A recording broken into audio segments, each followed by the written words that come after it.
Saudi আরবে LPG cylinder রিফিলের নতুন দাম ঘোষণা করেছে গ্যাসকো। বুধবার থেকে দেশ জুড়ে নতুন এই দাম কার্যকর হয়েছে। বিষয়টি প্রবাসী বাংলাদেশি সহ দেশটিতে বসবাসরত সাধারণ মানুষের দৈনন্দিন খরচে প্রভাব ফেলবে। যদিও নতুন নির্ধারিত এই দামের মধ্যে ভ্যাট ও পরিবহন খরচ অন্তর্ভুক্ত রয়েছে বলে জানিয়েছে কোম্পানিটি। গ্যাসকোর দেওয়া তথ্য অনুযায়ী নতুন মূল্য তালিকায় ১১ কেজি ওজনের একটি গ্যাস সিলিন্ডার রিফিল করতে গ্রাহকদের খরচ হবে ৩৭ সৌদি রিয়াল। অন্যদিকে ৫ কেজি ওজনের সিলিন্ডার রিফিলের দাম নির্ধারণ করা হয়েছে ১৬.৮২ রিয়াল। এছাড়া সেন্ট্রাল গ্যাস ট্যাঙ্ক রিফিলের ক্ষেত্রে প্রতি লিটারের দাম বেড়ে দাঁড়িয়েছে ১.৬৯ রিয়াল।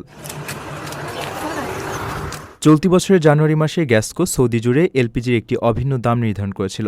নতুন এই দাম ঘোষণার মাধ্যমে আগের সেই মূল্য তালিকা বাতিল করা হলো।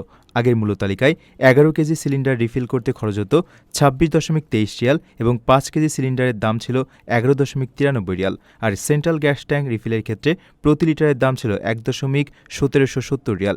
গ্যাসকো জানিয়েছে, নতুন নির্ধারিত এই দাম সৌদি আরবের সব অঞ্চলের জন্যই প্রযোজ্য হবে।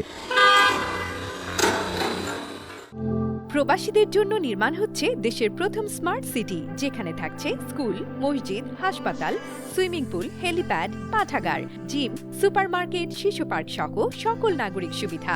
মাত্র ৩০ লাখ টাকা বিনিয়োগে মিলছে আকর্ষণীয় ফ্ল্যাট। প্লাটিনাম ইনভেস্টরদের জন্য ঢাকা বিমানবন্দরে ভিআইপি প্রোটোকল সুবিধা। বিস্তারিত জানতে যোগাযোগ করুন স্ক্রিনে দেয়া হোয়াটসঅ্যাপ অথবা ইমো নাম্বারে।